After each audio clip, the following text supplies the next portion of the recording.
The Great Hall of the Galactic Council buzzed with tension as representatives from 12 alien species gathered for an emergency session. At the center of the circular chamber, Ambassador Vex of the reptilian Scaleborn Empire stood before the holographic display showing star charts of the Outer Rim territories. The humans claim they have a war fleet, Vex announced, his forked tongue flicking with amusement. They demand we cease our expansion into their so-called protected systems or face military action. Laughter rippled through the assembly. The insectoid Queen Zara clicked her mandibles in what passed for humor among her species. These soft-skinned mammals think they can threaten us? They have 3 small colonies and a handful of cargo ships. Elder Krex, the ancient leader of the crystal-based luminar race, pulsed with dim blue light. Our intelligence reports show humanity has no military installations beyond basic planetary defense grids. They are bluffing. The Galactic Council had ruled the known galaxy for over 2,000 years. 12 powerful species had carved up star systems between them, following strict territorial agreements. When humanity stumbled into their first contact protocols 50 years ago, they were treated as a curiosity, a young species barely capable of interstellar travel. Humans had been granted 3 systems in the Outer Rim, far from valuable resources or strategic locations. The Council viewed them as harmless settlers, useful only for their unusual adaptability and their strange willingness to take risks other species avoided. But now, as the Council's expansion pressed toward human space, these newcomers dared to issue ultimatums. "Show them the surveillance data," ordered Chancellor Tor, the massive leader of the gas giant-dwelling Vorthan Collective. The hologram shifted to display grainy images of human settlements. Simple domed cities, basic mining operations, and small transport vessels moved between planets. Nothing suggested military capability beyond what a primitive civilization might possess for protection against pirates. "Their largest vessel is barely the size of our scout ships," observed Captain Rex of the militaristic Blade clans. "We could crush their entire civilization with a single battle group." Ambassador Vex nodded.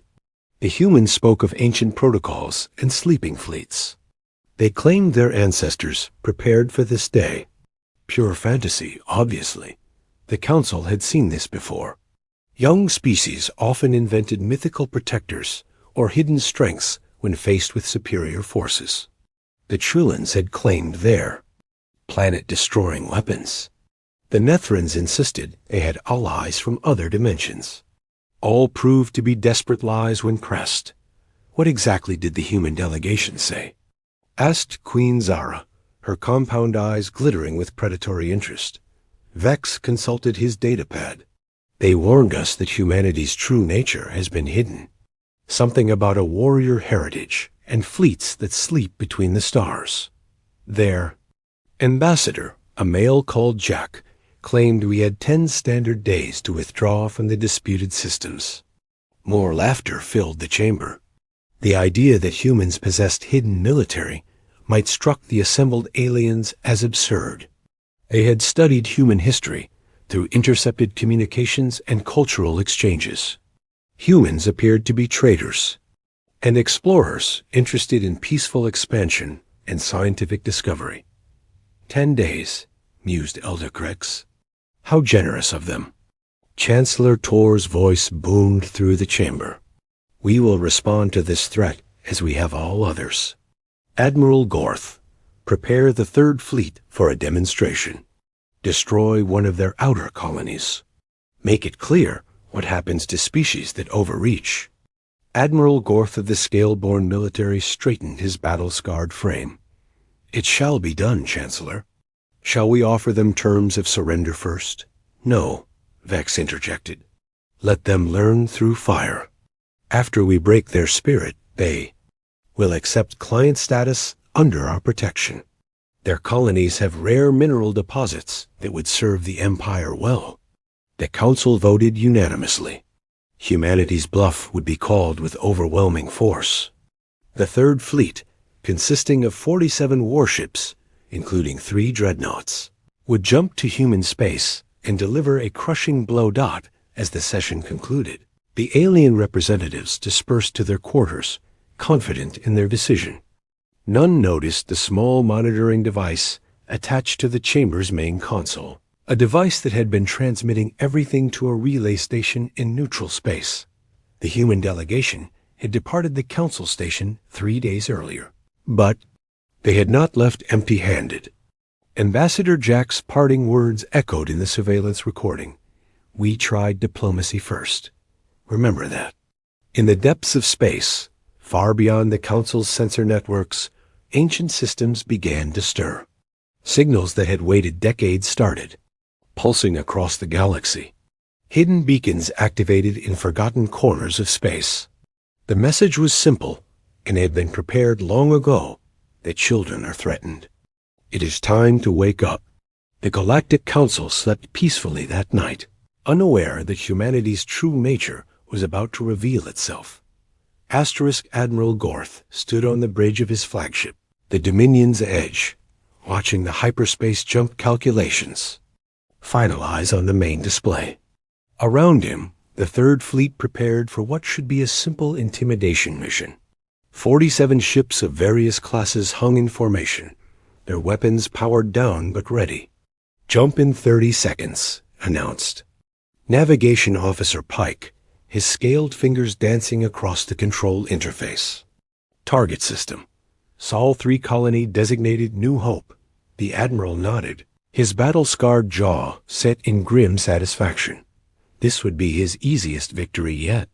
The intelligence reports showed New Hope as a simple agricultural colony with maybe 50,000 humans. One bombardment from orbit would demonstrate the Council's power to the entire human species. "All ships report ready, Admiral," called Communications Officer Vale from her station. "The humans have not responded to our approach warnings. They probably do not even have proper sensors to detect us," Gorth replied. "Primitive species rarely invest in early warning systems." The stars elongated and snapped back to normal as the fleet dropped out of hyperspace at the edge of the New Hope system. Immediately, sensor alarms began chiming across the bridge. "Admiral," Pike's voice carried confusion, "I'm reading energy signatures throughout the system, large ones." Gorth frowned, moving to the sensor station. The display showed New Hope's star surrounded by the usual planetary bodies, but something was wrong. Massive objects hung in the outer system, too regular to be asteroids, too large to be ships as he understood them. "Magnify grid 77 Alpha," he ordered. The main screen focused on one of the objects, and a chill ran down Gorth's spine. It was clearly artificial, a geometric structure over 12 kilometers long, bristling with weapon ports and sensor arrays. Its hull showed signs of age, but remained intact, as if it had been waiting in the cold of space for decades. "Sir," Vale called out, her voice tight with worry, "I've got 43 similar contacts throughout the system. They're all powering up." "Impossible," Gorth muttered. "Where did they come from? Our intelligence showed nothing like this." Pike worked frantically at his controls. "Admiral, these ships, they're not showing up on our identification databases. The energy signatures are unlike anything in Council records." More alarms sounded as additional contacts appeared on sensors. Smaller vessels, still massive by Council standards, emerged from behind planets and moons. They had been hiding, waiting, using the system's own bodies as cover. "How many ships are we looking at?" Gorth demanded. "Over 200 confirmed contacts, sir, and more are still appearing." The Admiral stared at the tactical display in growing disbelief. His fleet of 47 ships suddenly seemed very small.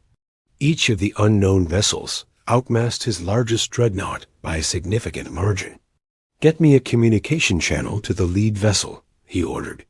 "We need to establish contact before the situation escalates." "Sir," Vale reported, "I'm receiving." A transmission from the planet's surface. It's the human colony.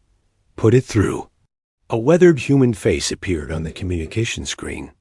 The man wore simple clothes and had the look of a farmer, but his eyes held something Gorth had never seen in humans before: complete confidence. "This is Colony Director Tom of New Hope," the human said calmly. "Admiral Gorth, I presume? We've been expecting you." "Expecting us?" Gorth struggled to maintain his composure. "What are those ships?" "Our intelligence indicated you had no military capability." Tom smiled, and the expression sent another chill through the Admiral. "That's because you're looking in the wrong places, Admiral. Those ships have been here longer than your intelligence network has existed. They're not ours. They're our ancestors." "That's impossible. No species maintains functional fleets for centuries without—" "Without what? Without your knowledge?" Tom interrupted. "Admiral, humanity spread across this galaxy long before the Council existed. What you know as human space is just where we chose to settle openly. The real question is, why do you think we chose systems so far from valuable? Resources?" The tactical display updated again. More contacts were appearing, not just in this system, but throughout human space. Pike's hands shook as he read the numbers. "Admiral," he whispered, "Fleet Command is reporting similar contacts in all three. Human systems, hundreds of ships in each location." Tom's voice continued from the speakers. "You have 6 hours to withdraw from all human territories, Admiral. After that, our ancestors' standing orders take effect." They were very specific about protecting their descendants. "This is some kind of trick," Gorth snarled. "Holograms or—" His words died as one of the ancient ships fired a single beam across space. It struck an asteroid 50 kilometers wide, and the massive rock simply ceased to exist, not shattered, not vaporized, but completely erased from existence. Tom's expression never changed. 5 hours and 59 minutes, Admiral. I suggest you use them wisely." Asterisk news of Admiral Gorth's discovery spread through the Galactic Council faster than wildfire. Emergency sessions convened across every major Council world as leaders struggled to comprehend what their scouts were reporting. In the space of 6 hours, humanity had revealed a fleet that dwarfed the combined naval power of all 12 Council species. Paced the length of his command chamber aboard the mobile Fortress Council's will, his massive form trembling with barely contained rage. Around him, his senior advisors huddled over holographic displays showing fleet positions throughout human space. "How is this possible?" he demanded. "Where were these ships hiding? How did our intelligence networks miss fleets of this magnitude?" Defense Coordinator Lin, a tall humanoid from the Aquatic Depths Alliance, consulted her data tablet. "Sir, preliminary analysis suggests these vessels have been in position for at least 70 years. They were powered down to minimal levels, using the background radiation of their respective stars to mask their signatures." 70 years, Tor repeated, "before first contact. Before we knew humans existed." Elder Krex's crystalline form pulsed with worried light patterns. "The implications are staggering. If humans deployed these fleets decades ago, their civilization is far older and more advanced than we believed." Admiral Nash of the Void Hunters, the Council's most experienced military commander, studied the tactical reports with growing concern. "These aren't just hidden ships," she announced. "Look at their positioning. Every vessel is placed for maximum tactical advantage. This is the work of strategic minds that understand warfare on a galactic scale." The main display showed the current situation across human space. In each of the 3 human systems, massive fleets had revealed themselves, forming defensive formations around colonies that had seemed helpless just days before. But more disturbing were the reports coming from other sectors. "Sir," Lin continued, Our long-range sensors are picking up similar energy signatures in 17 other systems across the galaxy. Systems we thought were uninhabited. 17 systems? Queen Zara's mandibles clicked nervously. If each contains a fleet of this size. The math was simple and terrifying. Humanity potentially commanded over 3,000 warships, each more advanced than anything in the Council's arsenal. The balance of power in the galaxy had shifted overnight. We need to contact Admiral Gorth, Tor decided. What's his current status? Communications Officer Dane worked at his console before responding with obvious unease. Sir, the Third Fleet is maintaining position at the edge of the New Hope system. Admiral Gorth reports that the human vessels are allowing his ships to leave, but any approach toward the inner system results in weapon locks from multiple contacts. They're not attacking? Krex asked, his confusion evident in his shifting light patterns. No, sir. The humans appear to be maintaining defensive postures only. But Admiral Gorth also reports that their weapons technology is unlike anything we've encountered. The demonstration they provided. Our scientists can't explain how they completely erased matter without any residual energy signature. Chancellor Tor stopped pacing. Put me through to the human colony. I want to speak with this Director Tom directly. The main screen shifted to show the same weathered human face that had confronted Admiral Gorth. Tom sat in what appeared to be a simple office, but his demeanor remained unsettlingly calm. Chancellor Tor, Tom said before the Vorthan leader could speak. I wondered when you'd call. What is the meaning of this deception? Tor demanded. Your species presented itself as primitive traders and explorers. You've been lying to the Council for 50 years. Tom leaned back in his chair. We never lied, Chancellor. We told you exactly what we were, humans seeking peaceful expansion. What we didn't tell you was what our ancestors left behind to protect us. Your ancestors? The first wave of human expansion happened over 2 centuries ago, Tom explained. They encountered hostile species before, civilizations that viewed newcomers as threats to be eliminated, so they prepared. Every colony ship that left Earth was accompanied by Guardian fleets with standing orders. Remain hidden until the children are threatened. Admiral Nash studied the tactical displays more carefully. Those ship designs, they're human, but they're ancient. This technology is generations ahead of what you've shown us. Tom nodded. Our ancestors were very good at warfare, Admiral. They had to be. But their children, us, chose a different path. You wanted to build, to explore, to trade. The Guardian fleets were insurance, nothing more. Until now, Chancellor Tor said grimly. Until now, Tom agreed. You've forced. Used to wake them up. And I have to tell you, Chancellor, they're not happy about it. These ships have been waiting 70 years for someone to threaten their descendants. They're quite eager to fulfill their purpose. On the tactical display, more contacts appeared as additional Guardian fleets powered up across the galaxy. The message was clear. Humanity had been ready for this moment long before the Galactic Council even knew they existed. The children were no longer alone. Asterisk. Deep within the bridge of the ancient vessel Terra's legacy, systems that had slumbered for 7 decades hung to life. Captain Ellis, awakened from stasis just 12 hours earlier, stood before the command chair his grandfather had once occupied. At 90 years old, he was among the youngest of the Guardian fleet commanders. Most had been selected from Earth's military elite over a century ago. Ship status report, he ordered, his voice carrying the authority of decades spent in preparation for this moment.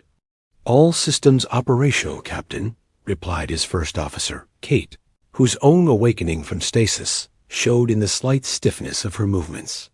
Weapons grid at full power, defensive screens active. The entire Guardian Fleet 7 is responding. To Protocol Omega. Ellis nodded, studying the tactical display that showed his fleet's position in the New Hope system. 43 Guardian vessels formed a protective wall between Admiral Gorth's forces and the human colony. Each ship represented technology that the Council couldn't begin to understand. "Communications, get me a channel to Guardian Command," he ordered. The main screen shifted to show the interior of an even larger vessel. Admiral Ryan, the overall commander of humanity's Guardian forces, appeared on screen. At 120 years old, he was one of the original volunteers who had left Earth with the first colony ships. Ellis, Ryan's weathered face showed grim satisfaction. "Good to see you awake. How's your ship responding?" "Like she was built yesterday, sir. Terra's legacy is ready for whatever comes next." "Good. I've got reports from all 17 Guardian fleets. Over 3,000 ships. Total, all operational. The Council is starting to understand what they've stumbled into." Ellis pulled up the strategic overview.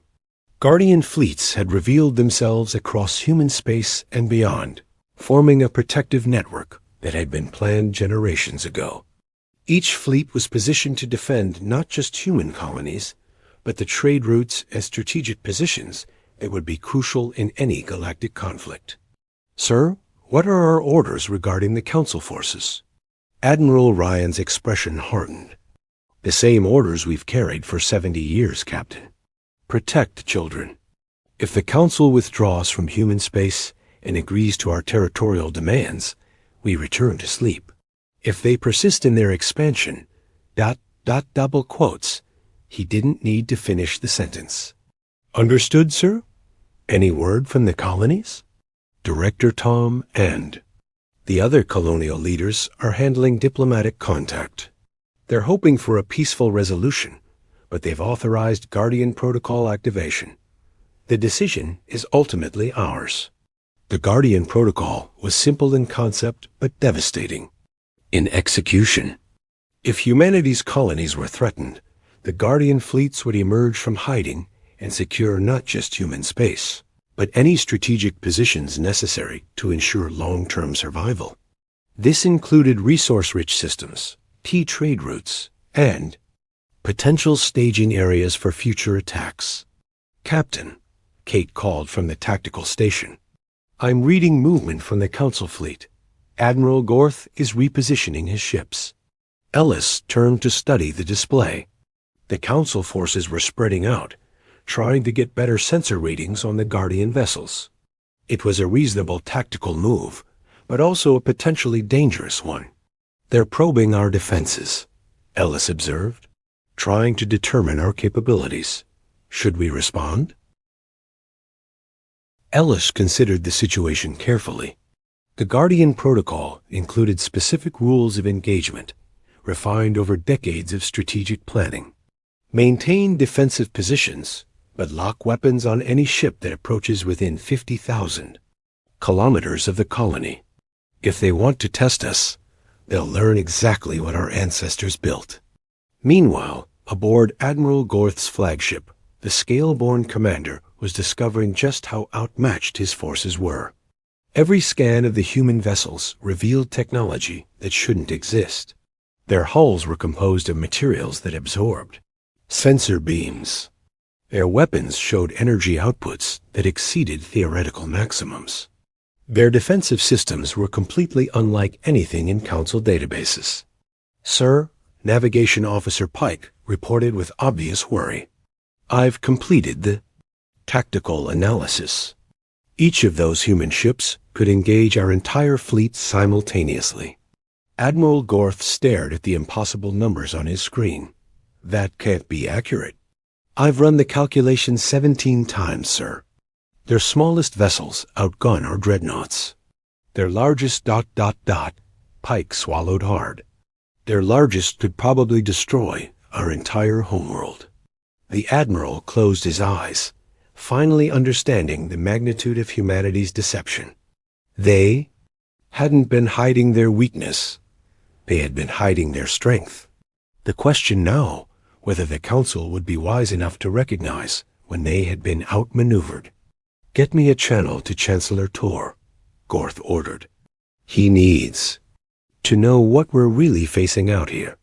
In the depths of space, Guardian fleets that had waited generations for this moment continued their silent vigil, ready to protect humanity's children at any cost. Asterisk. The emergency session of the Galactic Council convened in the most secure chamber, aboard the Mobile Fortress Council's will. For the first time in 2,000 years, the 12 species found themselves facing a threat they couldn't simply crush through superior numbers or ancient alliances. Chancellor Tor stood before the assembled representatives, his massive form somehow diminished by the weight of the situation. The holographic displays surrounding the chamber showed updated fleet positions across the galaxy, humanity's guardian. Vessels now controlled key strategic points that the Council had never even realized were important. The situation has changed, Tor announced unnecessarily. Admiral Gorth's report confirms what we feared. Each human Guardian vessel possesses weapons and defensive capabilities that exceed our most advanced technology. Conservative estimates suggest they could defeat our combined fleets. Elder Krex pulsed with dim, worried light. How do we proceed? Our expansion into human space has been permanently blocked. But more concerning, they now control 17 additional systems across the galaxy. Ambassador Vex consulted his datapad with trembling claws. Those systems contain crucial hyperspace nexuses and resource deposits we've been planning to claim for decades. If humanity controls them, they control the future expansion of every species in this chamber, finished Admiral Nash grimly. This isn't just about their 3 colony systems anymore. They've positioned themselves to dictate galactic politics. Queen Zara's mandibles clicked with agitation. We must demand they withdraw from the disputed systems immediately. The Council cannot appear weak. And if they refuse? Asked Captain Rex of the Blade clans. Our intelligence suggests they have weapons that can erase matter itself. What military response could we possibly mount? The chamber fell silent as the implications sank in. For 2 millennia, the Galactic Council had maintained order through strength. They were the apex predators of known space, dividing resources and territory among themselves, while younger species were granted small, peripheral systems. Now, a species they had dismissed as primitive colonists had revealed the power to reshape the galactic order entirely. Chancellor Tor activated the main communication screen. Get me Director Tom from New Hope Colony. The familiar weathered face appeared, but now the other council members saw what Admiral Gorth had discovered, the complete confidence of someone who held all the strategic advantages. Chancellor, Tom said pleasantly, I trust Admiral Gorth has briefed you on our capabilities? Your deception has been noted, Tor replied stiffly. The Council demands an explanation for your occupation of 17 neutral systems. Tom raised an eyebrow. Neutral? Chancellor, those systems were claimed by Guardian fleets 70 years ago. We've simply been waiting for the right moment to make our presence known. And as for deception, ... he shrugged. We never hid anything. We told you we were humans seeking peaceful expansion. You assumed that meant we were weak. What do you want? Elder Krex asked, his crystalline form flickering with nervous energy. What we've always wanted, Tom replied. Peaceful coexistence. But the terms have changed. The Council's expansion into human space stops immediately. The 17 systems under Guardian fleet protection are now officially human territory. In exchange, we're prepared to offer something the Council has never possessed.